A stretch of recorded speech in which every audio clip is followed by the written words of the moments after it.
जयपुर से खबर है, जहां बीजेपी प्रदेश कार्यालय में आज कार्यकर्ता सुनवाई होगी। चिकित्सा मंत्री गजेंद्र सिंह खीवसर और राज्य मंत्री मंजू बागवार आज सुनवाई करेंगी।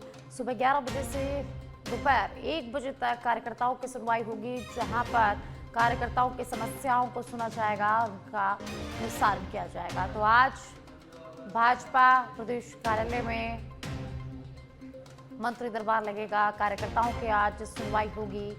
चिकित्सा मंत्री गजेंद्र सिंह खीवसर आज कार्यकर्ताओं की सुनवाई करेंगे। इसी के साथ राज्य मंत्री मंजू बागवार कार्यकर्ताओं की सुनवाई करेंगे। तो आपको बता दें कि हफ्ते में 3 दिन सोमवार, मंगलवार और बुधवार को बीजेपी कार्यालय में कार्यकर्ताओं की सुनवाई होती है और 2-2 मंत्री कार्यकर्ताओं की सुनवाई करते हैं।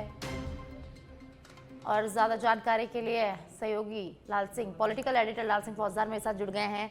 लाल सिंह, कार्यकर्ताओं की सुनवाई होगी, सुबह 11 बजे बीजेपी कार्यालय में सुनवाई होगी और आज चिकित्सा मंत्री और राज्य मंत्री मंजू बागवार सुनवाई करेंगे। क्या कुछ अधिक जानकारी है?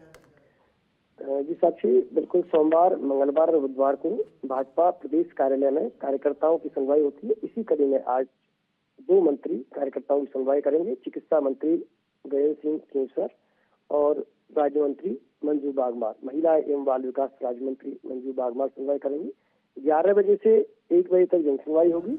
इसमें पार्टी के कार्यकर्ता प्रदेश भर के अलग अलग स्थानों से आते हैं, उनकी सुनवाई होती है। अधिकतर जो समस्या होती है साक्षी, प्रयास ये किया जाता है कि मौके पर ही उनका निस्तारण कर दिया जाए। और ऐसी समस्याएं जो समय की मांग करती हैं या जिनमें जांच की दरकार होती है या कोई निर्माण से संबंधित होती है, उनको समयबद्ध तरीके से पूरा करने का प्रयास किया जाता है। आज जो 2 मंत्री आएंगे, उनके विभागों से संबंधित समस्याएं तुरंत ही उनका निस्तारण किया जाए। अलग विभागों से आने वाली समस्याओं को या मांगों को अन्य विभाग के मंत्रियों को भेजा जाएगा। प्रयास ये है कि अधिकतर समस्याओं को निस्तारण किया जाए साक्षी, क्योंकि इसको बेहद गंभीरता से पार्टी ले रही है। कार्यकर्ताओं की सुनवाई का एक कार्यक्रम है, ताकि कार्यकर्ताओं को भी एहसास रहे कि उनके लिए एक अलग मंच पार्टी ने दिया है, उसका फायदा उनको मिल रहा है, जनता को मिल रहा है। जी, बहुत बहुत शुक्रिया लाल सिंह इस तमाम जानकारी के लिए। तो जयपुर से खबर है, जहां बीजेपी कार्यालय में सुबह 11 बजे कार्यकर्ताओं की सुनवाई होगी। चिकित्सा मंत्री गजेंद्र सिंह खीवसर सुनवाई करेंगे और इसी के साथ राज्य मंत्री मंजू बागवार भी उनके साथ कार्यकर्ताओं की सुनवाई करेंगी। तो सुबह 11 बजे से दोपहर 1 बजे तक कार्यकर्ताओं की सुनवाई चलेगी। आपको बता दें कि बीजेपी कार्यालय में हफ्ते के 3 दिन कार्यकर्ताओं की सुनवाई होती है। सोमवार, मंगलवार और बुधवार को सुबह 11 बजे से 1 बजे तक कार्यकर्ताओं की सुनवाई होती है और 2-2 मंत्री कार्यकर्ताओं के यहाँ पर सुनवाई करते हैं।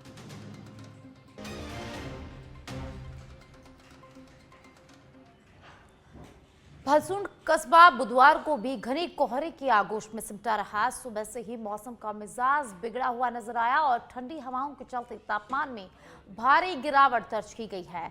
जब लोग नींद से जागे तो पूरा कस्बा कोहरे की सफेद चादर में लिपटा हुआ दिखाई दिया। गली मोहल्लों, बाजारों और मुख्य सड़क मार्गों पर घना कोहरा छाया रहा। कोहरे का सबसे ज्यादा असर यातायात व्यवस्था पर देखने को मिला है।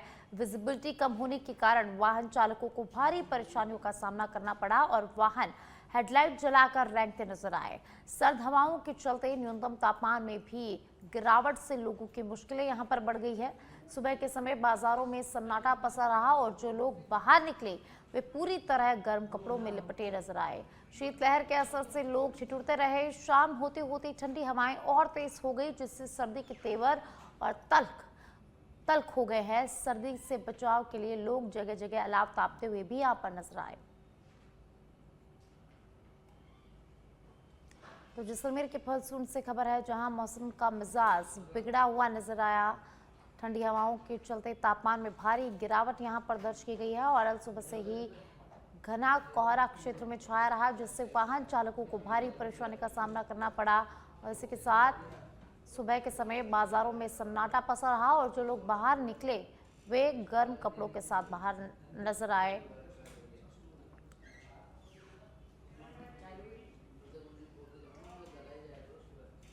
बीकानेर के जोड़बीड़ संरक्षण क्षेत्र में इन दिनों विदेशी पक्षियों की चहचहाट गूंज रही है। मंगोलिया, कजाकिस्तान और रूस सहित कई देशों से करीब 5000 किलोमीटर की लंबी यात्रा तय कर ये वल्चर पाकिस्तान के रास्ते से यहाँ पहुंचे हैं। इस मौसम के में मध्य एशिया और यूरोप से आने वाले दुर्लभ सिनेरियस वल्चर भी जोड़बीड़ में डेरा डाले हुए हैं, जिन्हें दुनिया के सबसे बड़े गिद्धों में गिना जाता है। इसके अलावा पीली चोंच वाला इजिप्शियन वल्चर और लाल सिर वाला किंग वल्चर जैसी प्रजातियां भी यहां देखी जा रही हैं। मृत पशुओं की सबसे बड़ी जंपिंग साइट होने के कारण जोड़बीड़ में वल्चर को पर्याप्त भोजन और सुरक्षित रेस्टिंग साइट मिलती है, जिससे वे यहाँ लंबे समय तक ठहर पाते हैं। क्षेत्र में वल्चर की 4 प्रजातियों सहित 10 से अधिक शिकारी पक्षियों की मौजूदगी दर्ज की गई है। नवंबर से शुरू हुआ पक्षियों का यह मेला फरवरी के अंत तक चलेगा, जिसके बाद प्रवासी पक्षी वापस लौटना शुरू कर देंगे। ये पक्षी मध्य एशिया और यूरोपियन रीजन, जो साइबेरियन रीजन है, वहाँ से ये प्रवास पर यहाँ पे आते हैं और शीतकाल के दौरान यहाँ पे ये प्रवास करते हैं, जिसमें मुख्यतः गिद्ध की प्रजातियां हैं, जैसे कि Himalayan Griffin, Indian Griffin, Egyptian vulture, सिनरस vulture, जिसमें सिनरस वल्चर इनमें चारों पक्षियों में सबसे बड़े प्रजाति का पक्षी है, वो भी यहाँ पे आता है। और इसके अलावा शिकारी पक्षी हैं, जैसे चील है, बाज है, सिखरा है, ये भी यहाँ पर अच्छी संख्या में आते हैं, तो इनका आगमन अभी हो चुका है। एक तो जोड़बीड़ का जो इकोसिस्टम है, जो डेजर्ट इकोसिस्टम है, वो इनको सपोर्ट करता है।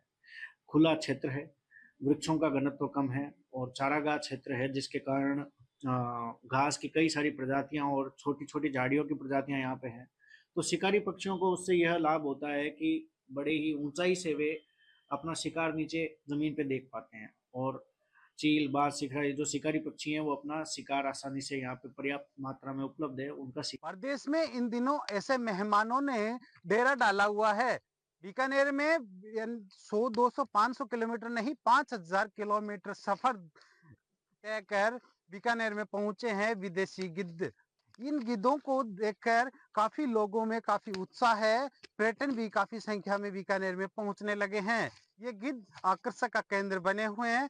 अब इन गिद्धों के पीछे पीछे काफी लोग उत्साह के साथ पर्यटन नगरी बीकानेर में भी पहुंचने लगे हैं। अब देखना होगा कि ये गिद्धों वजह से पर्यटन विभाग को कितना लाभ होता है। कैमरामैन योगी के साथ सुरेंद्र मंडा, सच वेदड़क, बीकानेर। और आप जैसलमेर के भड़ियाना से खबर है, जहां मौसम का मिजाज तेज सर्द हवाओं के साथ आकाश में छाया काले धुंध का गुबार। भारत पाकिस्तान सीमा के सरहद पर उत्तरी भारत में पश्चिमी विक्षोभ का सीधा असर दिख रहा है। कड़ाके की सर्दी के साथ ही आसमान में तेज हवा, तेज सर्द हवाओं के चलते तापमान में लगातार यहां पर गिरावट दर्ज की जा रही है। 10 किलोमीटर प्रति घंटे की रफ्तार से सर्द हवाओं का दौर लगातार जारी है। तापमान 7 डिग्री के करीब यहां पर पहुंच गया है। आमजन की दिनचर्या में खासा बदलाव यहां पर देखने को मिला है। तो जैसलमेर के भड़ियाना से खबर है, जहां उत्तर भारत में पश्चिमी विक्षोभ का असर दिखाई देने लगा है। जैसलमेर में मौसम का मिजाज बदल रहा है। आकाश में काले धुंध का गुबार यहां पर छाया हुआ है। उत्तरी भारत में पश्चिमी विक्षोभ का असर, सीधा असर जो है वो देखने को मिल रहा है। जैसलमेर के मौसम का मिजाज यहाँ पर बदला नजर आ रहा है। तेज सर्द हवाओं के साथ ठंड यहाँ पर बढ़ गई है। आम जनजीवन इस ठंड के कारण यहाँ प्रभावित हुआ है। लोगों को भारी परेशानी का सामना करना पड़ रहा है।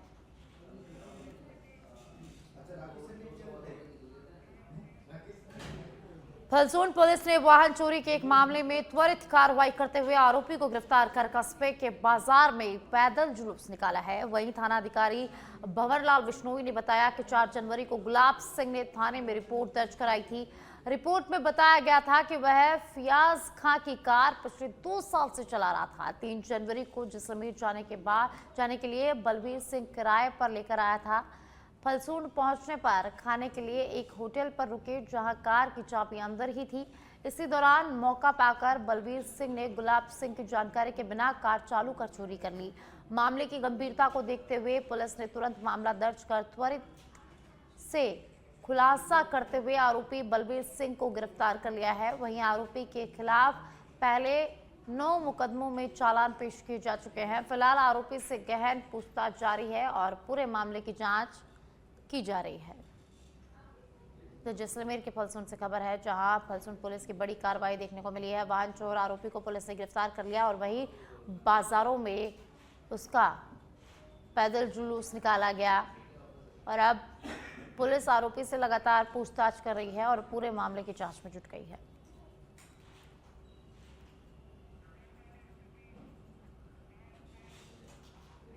फतेहपुर शेखावाटी में कड़ाके की सर्दी का असर लगातार बना हुआ है। राजस्थान के सबसे ठंडे शहरों में शामिल फतेहपुर में देर शाम तक बर्फीली हवाएं चलती रही, जिससे जनजीवन पूरी तरह से प्रभावित हो गया। न्यूनतम तापमान बुधवार को 7.5 डिग्री सेल्सियस दर्ज किया गया है, जबकि कृषि अनुसंधान केंद्र पर एक दिन पहले यह 5.5 डिग्री तक पहुंच गया था।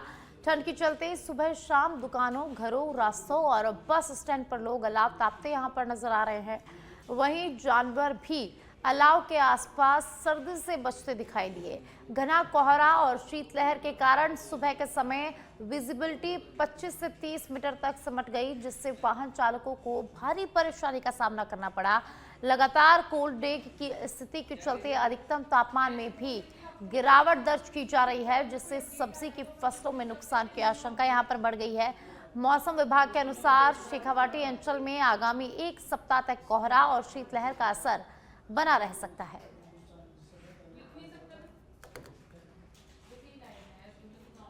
तो फतेहपुर शेखावाटी से खबर है, जहां देर शाम बर्फीली हवाएं चली। न्यूनतम तापमान 7.5 डिग्री सेल्सियस दर्ज किया गया। राजस्थान के सबसे ठंडे शहरों में फतेहपुर शेखावाटी जो है वो शामिल हो गया है। कड़ाके की सर्दी का असर यहाँ लगातार देखा जा रहा है। तो लगातार कोहरे के आगोश में फतेहपुर शेखावाटी है। लोगों को भारी परेशानी का सामना यहाँ पर करना पड़ रहा है। वहीं जो आम जनजीवन है वो भी सर्दी से पूरी तरह से प्रभावित हुआ है। बीकानेर जिले के अंतर्राष्ट्रीय बॉर्डर क्षेत्र खाजूवाला में कड़ाके की ठंड और घने कोहरे का कहर लगातार जारी है। शहर से लेकर सीमा क्षेत्र तक सुबह के समय घना कोहरा छाए रहने से हाईवे और सड़क मार्गों पर वाहन चालकों को भारी परेशानी का सामना करना पड़ रहा है, जिससे वाहन हेडलाइट जलाकर धीमी गति से चलने को मजबूर है। सर्द हवाओं के साथ हाड़ कपा देने वाली ठंड ने जनजीवन को पूरी तरह से यहाँ पर प्रभावित कर दिया है और इसी बीच स्कूलों में छुट्टियां नहीं होने से छोटे बच्चे जुड़ते नजर आए और स्कूल जाते नजर आए, जिससे उनकी परेशानी यहां पर और बढ़ गई है। जिला कलेक्टर ने प्रैक्टिकल और सिलेबस का हवाला देते हुए स्कूलों में अवकाश घोषित नहीं किया है। वहीं दूसरी ओर कोहरा किसानों के लिए राहत लेकर आया है, जिससे खेतों में खड़ी गेहूं, सरसों सहित रबी की फसलों को लाभ मिलने की संभावना यहां पर जताई जा रही है। जालौर जिले के भीनमाल थाना क्षेत्र के कोठीडा गांव में हुए रामाराम दिवासी हत्याकांड और लूट मामले में पुलिस की जो जांच है वो तेजी से आगे बढ़ रही है। प्रकरण में पैसे रिमांड पर चल रहे मुख्य आरोपी मानाराम बागरे से लगातार सघन पूछताछ की जा रही है। थानाधिकारी राजेंद्र सिंह के नेतृत्व में पुलिस टीम आरोपी को मौका वारदात पर लेकर पहुंची, जहां उसकी निशानदेही पर पूरे घटनाक्रम का सीन रिक्रिएट करवाया गया। इस दौरान हत्या और लूट से जुड़े अहम तथ्यों की पुष्टि की गई। पुलिस ने आरोपी के कब्जे से लूटी गई सोने की मुर्गी भी बरामद कर ली है, जिसे मामले में महत्वपूर्ण साक्ष्य माना जा रहा है। फिलहाल पुलिस अन्य तकनीकी और भौतिक साक्ष्य जुटाने के साथ मामले के हर पहलू की गहन जांच कर रही है। वहीं पीसी रिमांड अवधि समाप्त होने के बाद आरोपी को पुनः न्यायालय में पेश किया जाएगा। केकड़ी सदर थाने में तैनात हेड कांस्टेबल राजेश मीणा को एसपी वंदिता राणा ने मंगलवार देर शाम निलंबित कर दिया है। आरोप है कि सोमवार रात राजकीय अस्पताल के सामने थड़ी पर लोगों से मारपीट की गई और सर्विस पिस्टल दिखाकर दहशत फैलाई गई। इस संबंध में एक पीड़ित ने केकड़ी सिटी थाने में रिपोर्ट दर्ज कराई, जिसके बाद पुलिस ने मामला दर्ज कर लिया और जांच शुरू कर दी। घटना की पुष्टि पुलिस उप अधीक्षक हर्षित शर्मा ने की। वहीं निलंबित हेड कांस्टेबल राजेश मीणा ने आरोपों को निराधार बताते हुए कहा कि वे ड्यूटी के तहत मुलजिम की एस्कॉर्ट में थे और देवपुरा में दो पक्षों के विवाद की सूचना उच्च अधिकारियों को दी थी। उन्होंने अवैध खनन से जुड़े वाहनों को छोड़ने के दबाव और राजनीतिक हस्तक्षेप का आरोप यहां पर लगाया है। इधर सदर थाना प्रभारी जगदीश प्रसाद चौधरी ने किसी भी दबाव से इनकार करते हुए कहा कि निलंबन अस्पताल के बाहर हुए घटनाक्रम को लेकर किया गया है। विधायक शत्रुघ्न गौतम ने भी हस्तक्षेप से इनकार किया, जबकि कांग्रेस प्रदेशाध्यक्ष गोविंद सिंह डोटासरा ने सरकार पर अवैध खनन रोकने वाले पुलिसकर्मियों को प्रताड़ित करने का आरोप लगाया है।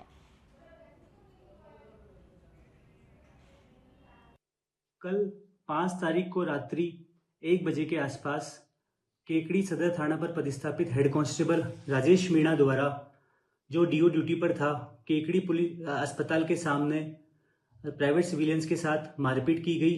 अपनी सरकारी पिस्टल द्वारा उनको डराया धमकाया गया और उनकी गाड़ियों में तोड़फोड़ की गई। जिस घटना की जानकारी परिवादी द्वारा आज 6 तारीख को केकड़ी पुलिस थाना पर दी गई। परिवादियों का केकड़ी पुलिस थाना द्वारा मेडिकल करवाया गया और इस घटना का मुकदमा दर्ज किया गया। इस मुकदमे की जांच केकड़ी पुलिस थाना अधिकारी कुसुमलता मीणा द्वारा की जा रही है। संबंधित घटना के परिप्रेक्ष्य में एसपी साहब अजमेर द्वारा संबंधित हेड कांस्टेबल राजेश मीणा को निलंबित किया गया और इसकी विभागीय जांच मन वृत्ताधिकारी केकड़ी द्वारा की जा रही है। इस जांच के संबंध में हेड कांस्टेबल राजेश मीणा को बुलाया गया और हेड कांस्टेबल राजेश मीणा यहां आकर अपना। और अब सिरोही के मंडार से खबर है, जहां मंडार बॉर्डर पर पार होते ही गुजरात में करोड़ों की शराब पकड़ी गई। पथवड़ा पुलिस ने बड़ी कार्रवाई करते हुए एक ट्रेलर से करीब 1 करोड़ 26 लाख रुपए की विदेशी शराब को जब्त कर लिया है। गुजरात गुंदरी पुलिस चेक पोस्ट पर मंडार राजस्थान की ओर से आ रहे ट्रेलर को रोककर उसकी तलाशी ली गई। जांच के दौरान ट्रेलर में बिना पास और परमिट के 760 बॉक्स में भरी कुल 18,060 शराब की बोतलें पाई गई। पुलिस ने मौके से ट्रेलर को जब्त करते हुए 4 आरोपियों को गिरफ्तार किया है। गिरफ्तार आरोपियों में ट्रेलर चालक सफी पुत्र टोपी निवासी रायचोटी आंध्र प्रदेश, दूसरा चालक रसूल पुत्र टोपी साहेब क्लीनर खजापीर पुत्र गौसमुद्दीन और मोहम्मद अली नूर मोहम्मद से शामिल है। पुलिस अब पूरे मामले की जांच में जुट गई है।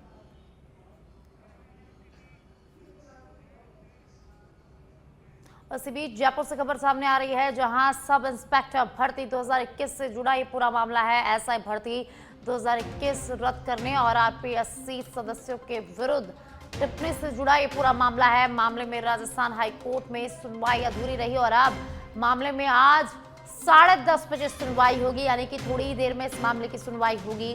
कार्यवाहक मुख्य न्यायाधीश संजीव प्रकाश की खंडपीठ में सुनवाई हुई। डॉक्टर संगीता आर्य और राज्य सरकार सहित अन्य की अपीलों पर सुनवाई हुई। राज्य सरकार की ओर से महाधिवक्ता राजेंद्र प्रसाद ने अदालत में पक्ष रखा।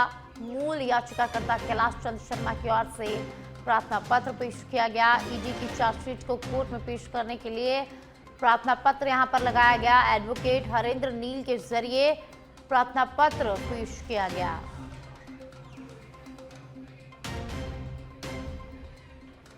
तो राज्य सरकार की ओर से महाधिवक्ता राजेंद्र प्रसाद अदालत में पक्ष रखा। मूल याचिकाकर्ता कैलाश चंद्र शर्मा की ओर से प्रार्थना पत्र जो है वो पेश किया गया। जयपुर से खबर है, जहां पीटीआई भर्ती 2022 में फर्जी डिग्रियों का मामला।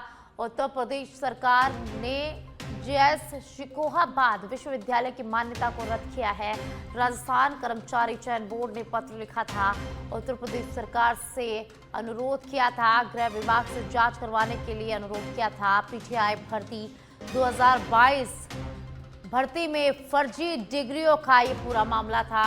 राजस्थान एसओजी ने यूनिवर्सिटी के प्रमुखों को गिरफ्तार किया था। विश्वविद्यालय लगातार जांच में सहयोग नहीं कर रहा था।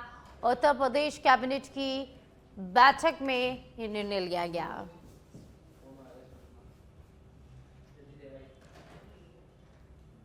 तो जयपुर से खबर है, जहां पीटीआई भर्ती 2022 में फर्जी डिग्रियों का मामला।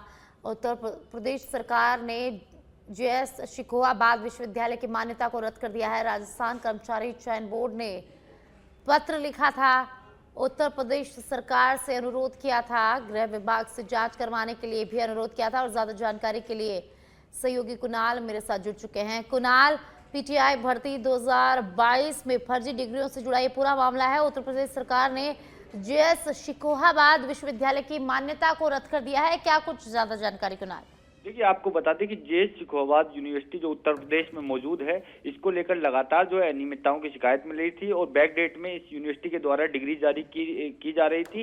राजस्थान में पीटीआई भर्ती 2022 जिसको लेकर लगातार सच बेधड़क खुलासा करता रहा है और फर्जी डिग्रियों का सच बेधड़क ने इस पूरे मामले में खुलासा किया था। इसके बाद इस पूरे मामले की जांच एसओजी में दर्ज हुई थी। दूसरी तरफ राजस्थान कर्मचारी चयन बोर्ड के द्वारा इस पूरे मामले में उत्तर प्रदेश सरकार को लेटर लिखा गया था और इस यूनिवर्सिटी की जांच करने की मांग यहाँ पर की गई थी। उत्तर प्रदेश की गृह विभाग द्वारा इस पूरे मामले की जब जांच करवाई गई और इसके अलावा संभाग स्तर पर जांच करवाई गई, दूसरी ओर एसओजी इस पूरे मामले की जांच कर रही थी, तो तमाम रिपोर्टों के आधार पर अब इस यूनिवर्सिटी की जो है मान्यता रद्द कर दी गई है, क्योंकि इस यूनिवर्सिटी के द्वारा जो संतुष्ट पूर्वक जो जवाब है, जो रिकॉर्ड है, संबंधित यूनिवर्सिटी से संबंधित जो रिकॉर्ड है उसको भी तलब यहाँ पर नहीं किया जा रहा था। ऐसी स्थिति में अब उत्तर प्रदेश सरकार ने इस पूरे मामले पर एक्शन लेते हुए यूनिवर्सिटी की मान्यता रद्द कर दी है। ये जो पूरा मामला है वो पीटीआई भर्ती 2022 से संबंधित है, जिसमें बड़ी संख्या में जेएस शिकोहाबाद के जो स्टूडेंट है वो पीटीआई भर्ती 2022 में लगे और आशंका जाहिर की जा रही थी कि बड़े स्तर पर इन स्टूडेंटों ने बैक डेट में डिग्री प्राप्त की है।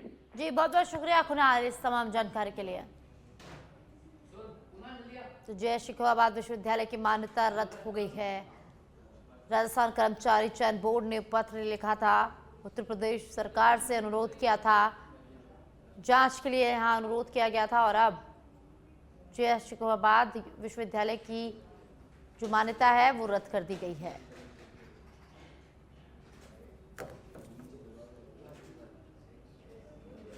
तो जयपुर से खबर है, जहां पीटीआई भर्ती 2022 में फर्जी डिग्रियों का ये पूरा मामला है। उत्तर प्रदेश सरकार ने जेएस शिकोहाबाद विश्वविद्यालय की मान्यता को रद्द कर दिया है। राजस्थान कर्मचारी चयन बोर्ड ने पत्र लिखा था, उत्तर प्रदेश सरकार से अनुरोध किया था, गृह विभाग से जांच करवाने के लिए अनुरोध किया था और अब सरकार ने विश्वविद्यालय की मान्यता को रद्द कर दिया है। तो पीटीआई भर्ती 2022 भर्ती में फर्जी डिग्रियों का ये पूरा मामला है, जिसमें उत्तर प्रदेश सरकार ने एक्शन लिया है। राजस्थान एसओजी ने यूनिवर्सिटी के प्रमुख को गिरफ्तार किया था। विश्वविद्यालय लगातार इस जांच में सहयोग नहीं कर रहा था। कल उत्तर प्रदेश कैबिनेट की बैठक में निर्णय लिया गया और सच बेधड़क भी लगातार फर्जी डिग्रियों को लेकर जेएस शिकोहाबाद यूनिवर्सिटी पर सवाल उठा रहा था और अब उत्तर प्रदेश सरकार ने इस पर एक्शन ले लिया है। जेएस शिकोहाबाद विश्वविद्यालय की मान्यता को सरकार ने रद्द कर दिया है।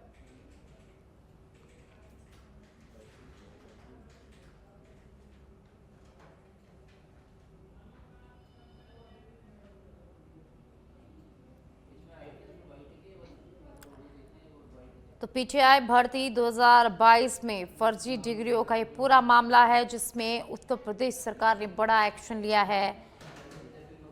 तो उत्तर प्रदेश सरकार ने जेएस शिकोहाबाद विश्वविद्यालय की मान्यता को अब रद्द कर दिया है। राजस्थान कर्मचारी चयन बोर्ड ने पत्र लिखा था, उत्तर प्रदेश सरकार से अनुरोध किया था, गृह विभाग से जांच करवाने के लिए अनुरोध किया था और अब सरकार ने इस पूरे मामले में एक्शन ले लिया है। जेएस शिकोहाबाद विश्वविद्यालय की मान्यता को सरकार ने अब रद्द कर दिया है।